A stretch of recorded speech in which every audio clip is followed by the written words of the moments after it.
Hello students, welcome to our YouTube channel. आज की video में हम विलोम शब्द के इम्पॉर्टेंट क्वेश्चंस को डील करेंगे जो किसी न किसी एग्ज़ाम में ज़रूर आए हुए हैं, चाहे वो किसी जुडिशरी के एग्ज़ाम में हो, चाहे वो किसी कमीशन ने लिए हो।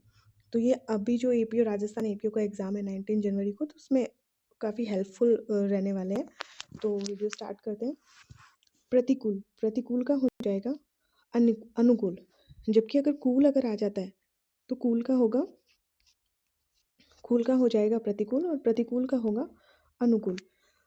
फिर अध्यवसाय, अध्यवसाय में अन उपसर्ग जोड़ के अनध्यवसाय हो जाएगा। बर्बर का हो जाएगा सभ्य। और ध्वंस का निर्माण करना, अनिवार्य, इच्छिक, एक होता है निवार्य भी होता है। मूल शब्द निवार्य ही होता है जिसमें अ प्रत्यय लग के बना अनिवार्य, तो इसका होता है इच्छिक। फिर यथार्थ, यथार्थ जो बिल्कुल वास्तविक जो होता है उसे कहते हैं। यथार्थ का हो जाएगा कल्पित या काल्पनिक। फिर है चिरंतन,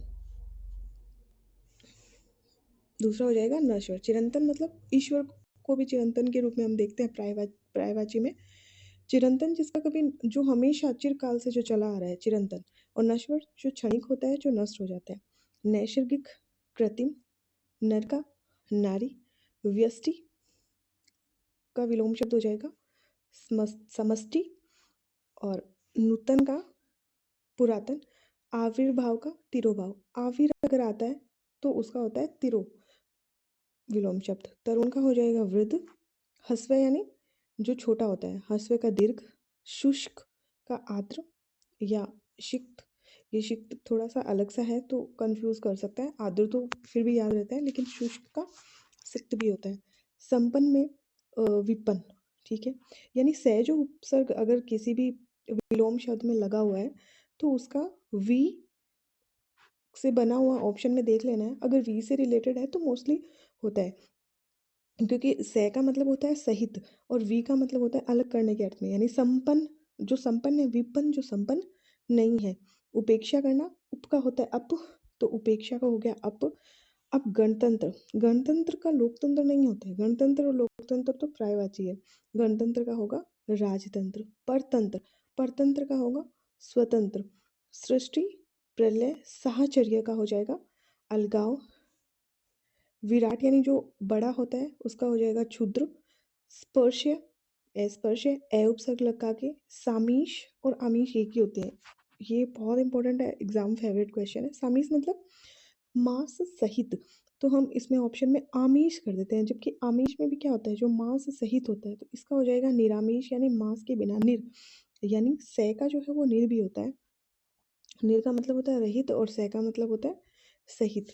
तो मांस के बिना या मांस के सहित निरामिष। फिर आवेशित का आ होता है तो अनावेशित। फिर है अर्जन, अर्जन का है वयन, ठीक है। फिर देखते हैं उपमेय, उपमेय का अनुपमेय।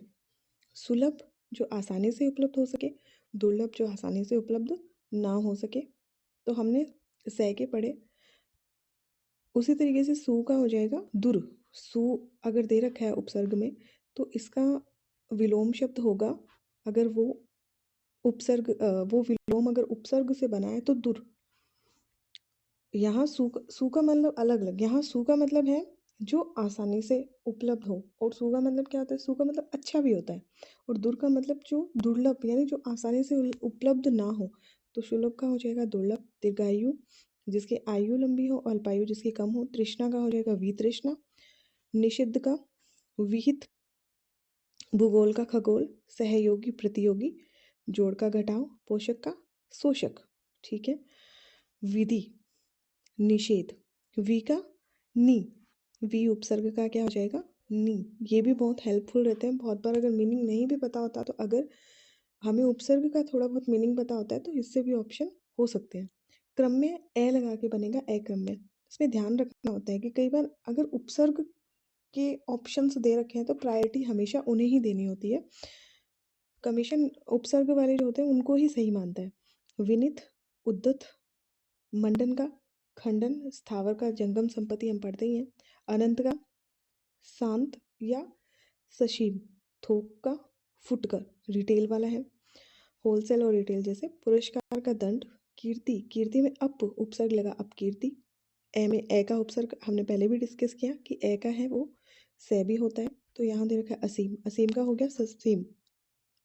अथ, प्रारंभ, इति। ठीक है। अब इसमें भी ये भी एग्जाम फेवरेट क्वेश्चन है, बहुत बार ये क्वेश्चन आया है, भिज्ञ और अभिज्ञ। हमें ये लगता है दिया हुआ होता है भिज्ञ, तो हमें लगता है जानने वाला, और अभिज्ञ हो जाता है नहीं जानने वाला, जबकि अभिज्ञ का मतलब भी होता है जानकार, जो जानकारी रखता है। तो इन दोनों का ही ऑप्शन अन होगा, अन्न से बनेगा, ना के अर्थ में, ना कि अभिज्ञ से। तो ये बहुत क्वेश्चन होता है। और अगर विज्ञ देता होता है तो विज्ञ को हम मूर्ख कह सकते हैं। अज्ञ, जो ज्ञान रखता है या जो जानकार है किसी चीज़ का, और विज्ञ जो नहीं है यानी मूर्ख भी कह सकते हैं। तो ये जो क्वेश्चन है ये बहुत बार आते हैं, तो इनको ध्यान से करना है। पुष्ट यानी जो छेड़, इप्सित अनिप्सित। गौरव, गौरव का मतलब होता है जो बड़ा होता है, दीर्घ, दीर्घ के अर्थ में हमने पढ़ा था। तो गौरव, तो गौरव का हो जाएगा लाघव।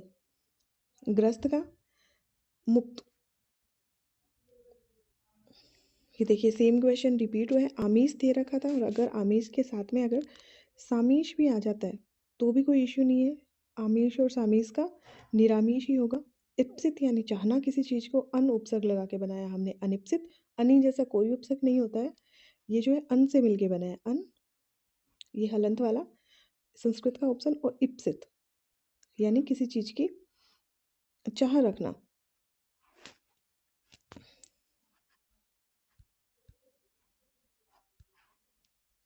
फिर आ जाता है स्वजाति, ठीक है, और विजाति। यहाँ स्व का मतलब अपना नहीं है, विजाति, स्वजाति का हो जाएगा विजाति। चुस्त यानी ढीला।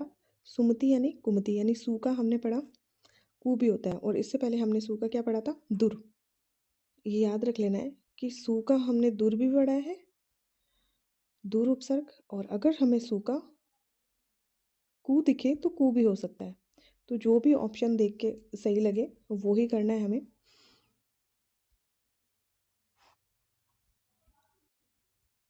आगे चलते हैं। अभिशाप का हो जाएगा वरदान। श्राप लिखते हैं हम, शब्द शुद्धि में आता है बहुत बार श्राप।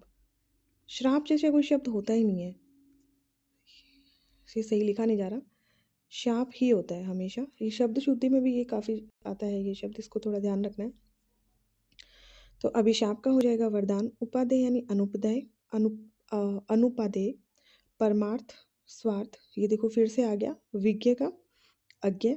संधि का विग्रह होता है। कई बार हम क्या करते हैं, संधि समास एक साथ पढ़ते हैं तो हम समास का संधि कर देते हैं, संधि का समास कर देते हैं, जबकि होता क्या है, संधि का तो विग्रह होता है और समास का क्या होगा, समास का होता है व्यास, ना कि संधि। ये दोनों अलग अलग चीज़ें हैं, तो इसका थोड़ा सा ध्यान रखना है हमें। हाँ, चलते हैं नेक्स्ट। संधि विग्रह हो गया, इसके बाद में है महात्मा। महात्मा का हो जाएगा दुरात्मा, सूक्ष्म का स्थूल, आगामी का विगत, प्रधान यानी गुण, विशेष यानी सामान्य, सॉरी इनके विलोम शब्द की बात हो रही है। समस्या का समाधान, अंतर्द्वंद, बहिर्द्वंद। तो अंतर जहाँ भी दिखे आपको अंतर, तो अंतर का बही होता है। अलभ्य का लभ्य, और अगर लभ्य आ जाता है तो उसका अलभ्य कर सकते हैं। अपव्यय का मितव्यय, अल्पज्ञ जो कम जानने वाला है, बहुज्ञ जो बहुत जानने वाला है। उत्कृष्ट का निकृष्ट। तो उत के दो तरीके से आते हैं, एक तो उत का हमें मिलता है अप, और एक उत का हमें मिलता है नी। तो वो हमें ऑप्शन देख के ही पता चलेगा कि कौन सा सही करना है, तभी पता चलेगा।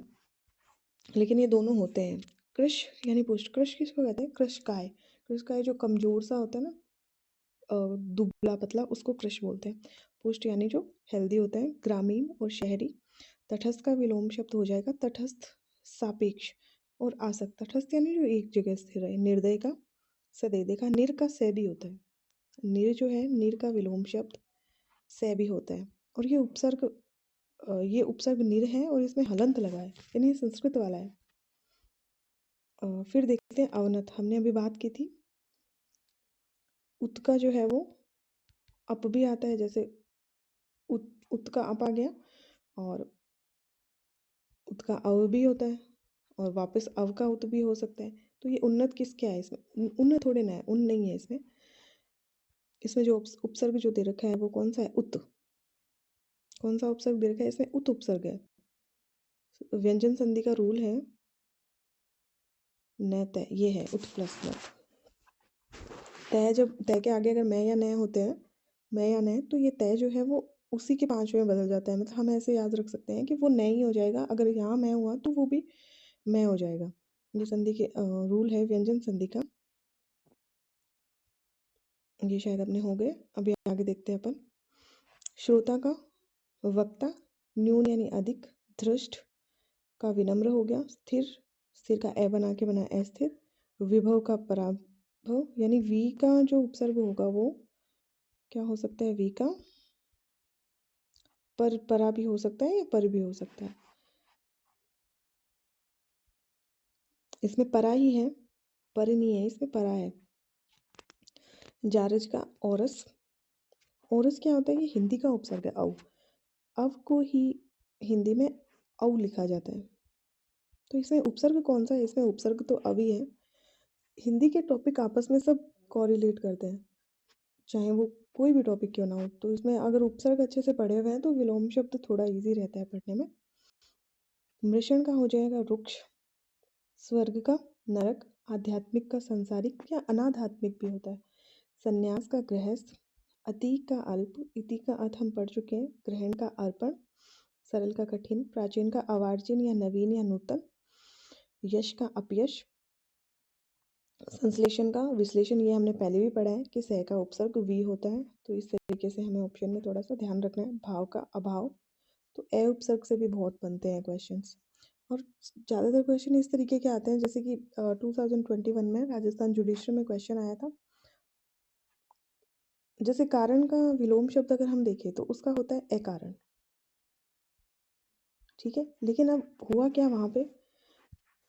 अकारण का पूछ लिया। अब ऑप्शन में कारण भी था और सहकारण भी था, तो सही कौन सा मानेंगे? तो सही हम उसे मानेंगे जो उपसर्ग से बना है। कारण मूल शब्द है, ये पहले से अकारण है, तो इसका अगर होगा तो वो सहकारण होगा। और एक इस तरीके से याद रख सकते हैं हम कि ए जो है, ए का अगर ए आपको कहीं दिखा हुआ मिल जाता है तो वहाँ 95% पॉसिबिलिटी है कि स उपसर्ग ही होगा, स से जुड़ा हुआ है वही होगा। तो इस तरीके से थोड़ा सा आइडेंटिफाई कर सकते हैं। बाकी इस वीडियो को एग्ज़ाम से जाने से पहले 2x स्पीड पे अगर देख के फटाफट जाएंगे तो भी शायद इसमें से कुछ क्वेश्चंस वगैरह मिल जाए तो अच्छा ही है। हाँ, तो भाव का हो गया अभाव, दुखी का सुखी, विवेकी का अविवेकी, दानव का मानव, अधोगामी का उर्ध्वगामी, आदान का प्रदान करना, अनुकूल का प्रतिकूल। ये जो बार बार रिपीट हो रहे हैं ये क्वेश्चंस काफ़ी बार आ चुके हैं और एग्जाम फेवरेट क्वेश्चंस है। जैसे कूल का, तो कूल का हमें अनुकूल लगाना है, प्रतिकूल नहीं लगाना है। अनुकूल आए तो प्रतिकूल लगाना है। फिर है अगम, अगम का सुगम, और शुक्ल पक्ष, ये तो हमें पता है कृष्ण पक्ष हो जाएगा। तो आज की वीडियो में इतना ही, मिलते हैं हम नेक्स्ट वीडियो में। तो thank you so much, keep watching and subscribe the channel. Thank you so much.